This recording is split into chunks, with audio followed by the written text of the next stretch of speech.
છઠ્ઠો સ્કંદ 17મો અધ્યાય ચિત્રકેતુને પાર્વતીજીનો શાપ। શ્રી સુખદેવજી કહે છે, હે પરીક્ષિત, જે દિશામાં ભગવાન શ્રી સંકર્ષણ અંતર્ધાન થયા હતા તેને નમસ્કાર કરીને વિદ્યાધર ચિત્રકેતુ આકાશ માર્ગે સ્વચ્છંદપણે વિચરણ કરવા લાગ્યા। મહાયોગી ચિત્રકેતુ કરોડો વર્ષો સુધી બધા પ્રકારના સંકલ્પોને પૂરા કરનારી સુમેરુ પર્વતની ઘાટીઓ એટલે કે પહાડી વિસ્તારોમાં વિહાર કરતા રહ્યા। તેમના શરીરનું બળ અને ઇન્દ્રિયોની શક્તિ અક્ષુણ થઈ રહ્યા। મોટા મોટા મુનિઓ, સિદ્ધો, ચારણો વગેરે તેમની સ્તુતિ કરતા રહેતા હતા। તેમની પ્રેરણાથી વિદ્યાધરોની પત્નીઓ તેમની પાસે સર્વશક્તિમાન ભગવાનના ગુણો અને તેમની લીલાઓનું ગાન કરતી રહેતી હતી। એક દિવસ ભગવાને આપેલા તેજોમય વિમાન પર સવાર થઈને ચિત્રકેતુ ક્યાંક જઈ રહ્યા હતા। તે સમયે તેમણે જોયું કે ભગવાન શ્રી શંકર મોટા મોટા મુનિઓની સભામાં સિદ્ધો, ચારણોની વચ્ચે બેઠા છે અને સાથે જ ભગવતી પાર્વતીજીને પોતાના ખોળામાં બેસાડીને એક હાથે તેમને આલિંગન કરેલ છે। આ જોઈને ચિત્રકેતુ વિમાન પર આરૂઢ થઈને જ તેમની પાસે જઈ પહોંચ્યા અને ભગવતી પાર્વતીજીને સંભળાવીને જોરથી હસવા અને કહેવા લાગ્યા। ચિત્રકેતુએ કહ્યું, અહો, શું આજ સમસ્ત જગતના ધર્માચાર્ય અને ગુરુદેવ છે? આજ ભલા સમસ્ત પ્રાણીઓમાં શ્રેષ્ઠ છે। આમના આ હાલ જુઓ, ભરી સભામાં પોતાની પત્ની સાથે ચોટીને બેઠા છે। જટાધારી ઘણા મોટા તપસ્વી અને બ્રહ્મવાદીઓના સભાપતિ હોવા છતાં પણ આ સાધારણ મનુષ્યની જેમ નિર્લજ્જપણે પત્નીને ખોળામાં લઈને બેઠા છે। સાધારણ મનુષ્યો પણ ઘણું કરીને પત્નીઓ સાથે એકાંતમાં ઉઠે બેસે છે, જ્યારે આ આટલા મોટા વ્રતધારી હોવા છતાંય ભરી સભામાં પત્નીને સાથે ખોળામાં લઈને બેઠા છે।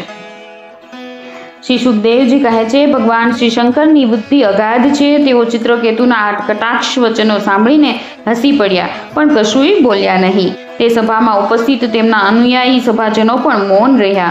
ચિત્રકેતુને ભગવાન શ્રી શંકરના પ્રભાવની ખબર ન હતી, એટલે જ તેઓ તેમના વિશે ઘણું બધું સારું ખોટું એટલે કે અશોભનીય બોલી રહ્યા હતા। તેમને એ વાતનો ઘમંડ થઈ ગયો હતો કે હું જીતેન્દ્રિય છું। પાર્વતીજીએ તેમની આ ધૃષ્ટતા જોઈને ક્રોધપૂર્વક કહ્યું। પાર્વતીજી બોલ્યા, અહો, અમારા જેવા દુષ્ટો અને નિર્લજ્જ લોકોનું દંડના બળ પર શાસન કરનારા અને તિરસ્કાર કરનારા સ્વામી પ્રભુ આ સંસારમાં શું આજ છે? લાગે છે કે બ્રહ્માજી, ભૃગુ, નારદ વગેરે તેમના પુત્રો, સનકાદી પરમ ઋષિઓ, કપિલ મુનિ, મનુ વગેરે મોટા મોટા મહાપુરુષો ધર્મનું રહસ્ય જાણતા નથી અને તેથી જ તો તેઓ ધર્મ મર્યાદાનું ઉલ્લંઘન કરનારા ભગવાન શ્રી શિવને આજ સુધી કોઈએ રોક્યા નથી। બ્રહ્મા વગેરે સમસ્ત મહાપુરુષો જેમના ચરણ કમળોનું ધ્યાન થતા રહે છે, તે જ મંગળોને પણ મંગળ બનાવનારા સાક્ષાત જગતગુરુ ભગવાન શંકરનો અને તેમના અનુયાયી મહાત્માઓનો આ અધમ ક્ષત્રિય તિરસ્કાર કર્યો છે અને તેમના પર શાસન કરવાની ચેષ્ટા કરી છે। તેથી આ દૃષ્ટ સર્વથા દંડને પાત્ર છે। આને પોતાના મોટાપણાનો ઘમંડ છે। આ મૂર્ખ ભગવાન શ્રી હરિના તે ચરણ કમળોમાં રહેવાને લાયક નથી કે જેમની ઉપાસના મોટા મોટા સત્પુરુષો કરતા રહે છે। ચિત્રકેતુને સંબોધીને કહ્યું, તેથી હે દુર્બુદ્ધિ, તું પાપમય અસુર યોનિમાં જા। એમ થવાથી હે બેટા, તું ફરી ક્યારેય કોઈ મહાપુરુષનો અપરાધ નહીં કરે।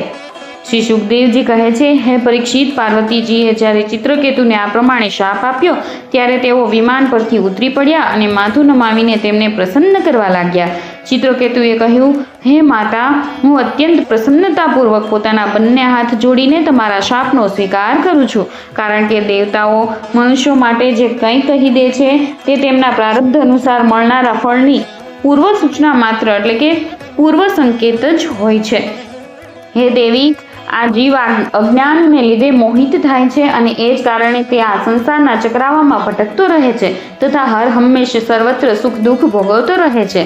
હે માતા, સુખ અને દુઃખ આપનાર પોતાનો આત્મા નથી અને નથી તો કોઈ બીજું પણ। જેઓ અજ્ઞાની છે તેઓ જ પોતાને અથવા બીજાને સુખ દુઃખના કરતા માનતા રહે છે। આ જગત સત્વ, રજ વગેરે ગુણોનો સ્વાભાવિક પ્રવાહ છે। એમાં વળી શાપ શું, અનુગ્રહ શું, સ્વર્ગ શું, નરક શું અને સુખ શું કે દુઃખ શું? એકમાત્ર પરિપૂર્ણ ભગવાન જ કોઈની સહાય વગર પોતાની આત્મ સ્વરૂપિણી માયા વડે સમસ્ત પ્રાણીઓની તથા તેમના બંધન, મોક્ષ અને સુખ દુઃખની રચના કરે છે। હે માતા, ભગવાન શ્રી હરિ સૌમાં સમ છે અને માયા વગેરે મળથી રહિત છે। તેમનું કોઈ પ્રિય અપ્રિય જ્ઞાતિ બંધુ પોતાનું પારખું નથી. તેમના સુખમાં રાગ ભાવ જ નથી, તો પછી તેમનામાં રાગજનિત ક્રોધ તો હોય જ કેમ શકે?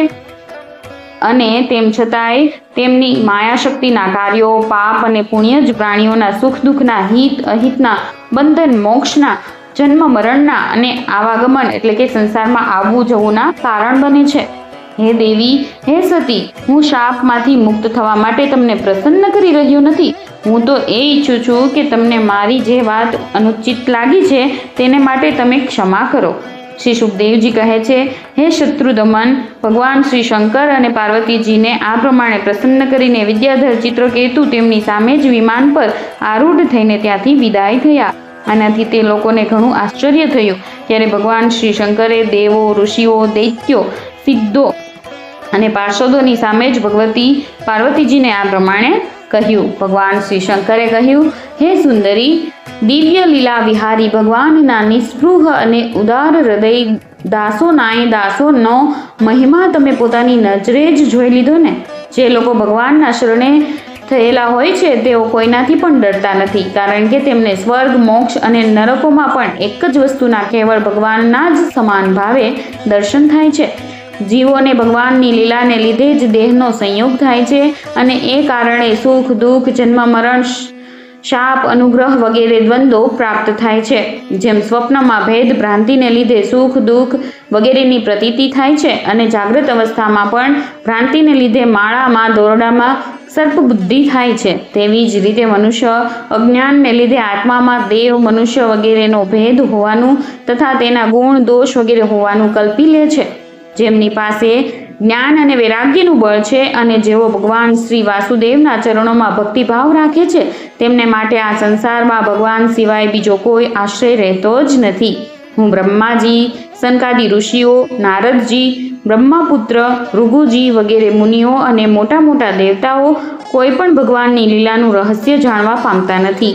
આવી સ્થિતિમાં જેઓ તેમના નાનામાં નાના અંશ છે અને પોતાને તેનાથી અલગ ઈશ્વર માની બેઠા છે, તેઓ તો તેમના સ્વરૂપને જાણી જ કેમ શકે? ભગવાનને નથી તો કોઈ પ્રિય અને નથી તો કોઈ અપ્રિય, પણ તેઓ બધા પ્રાણીઓના આત્મા છે, તેથી બધા જ પ્રાણીઓના તેઓ પ્રિયતમ છે. હે પ્રિયા, આ પરમ ભાગ્યશાળી ચિત્રકેતુ તેમના જ પ્રિય અનુચર સુશાંત અને સમદર્શી છે, તો હું પણ ભગવાન શ્રી હરિનો જ પ્રિય છું. તેથી તમારે ભગવાનના પ્રિય ભક્ત, શાંત, સમદર્શી મહાત્મા પુરુષોની બાબતમાં કોઈ પ્રકારે આશ્ચર્ય પામવું જોઈએ નહીં. શ્રી સુખદેવજી કહે છે, હે રાજન, ભગવાન શ્રી શંકરનું આ વક્તવ્ય સાંભળીને ભગવતી પાર્વતીજીની ચિત્તવૃત્તિ શાંત થઈ ગઈ અને તેમનો વિસ્મય ભાવ દૂર થઈ ગયો. ભગવાનના પરમ પ્રેમી ભક્ત ચિત્રકેતુ પણ બદલામાં ભગવતી પાર્વતીજીને શાપ આપવાનો સમર્થ હતા, પરંતુ તેમણે તેમને શાપ નહીં આપતા તેમનો શાપ માથે ચડાવી લીધો. આ જ સાધુ પુરુષનું લક્ષણ છે. આ જ વિદ્યાધર ચિત્રકેતુ દાનવ યોનિનો આશ્રય લઈને ત્વષ્ટાના દક્ષિણાગ્નિમાંથી પ્રગટ થયા હતા, જ્યાં તેમનું નામ વૃત્રાસુર હતું અને ત્યાં પણ તેઓ ભગવાનના સ્વરૂપના જ્ઞાનથી અને ભક્તિથી પરિપૂર્ણ જ રહ્યા હતા. હે રાજન, તમે મને પૂછ્યું હતું કે વૃત્રાસુરનો દૈત્ય યોનિમાં જન્મ શા માટે થયો અને તેમને ભગવાનની આવી ભક્તિ કેવી રીતે પ્રાપ્ત થઈ, તો તેનું પૂરેપૂરું વિવરણ મેં તમને કહી સંભળાવ્યું. મહાત્મા ચિત્રકેતુનો આ પવિત્ર વૃત્તાંત એ માત્ર તેમનું જ નહીં, સમસ્ત વિષ્ણુ ભક્તોનું મહાત્મય છે. આને જે સાંભળે છે તે સમસ્ત બંધનોમાંથી મુક્ત થઈ જાય છે.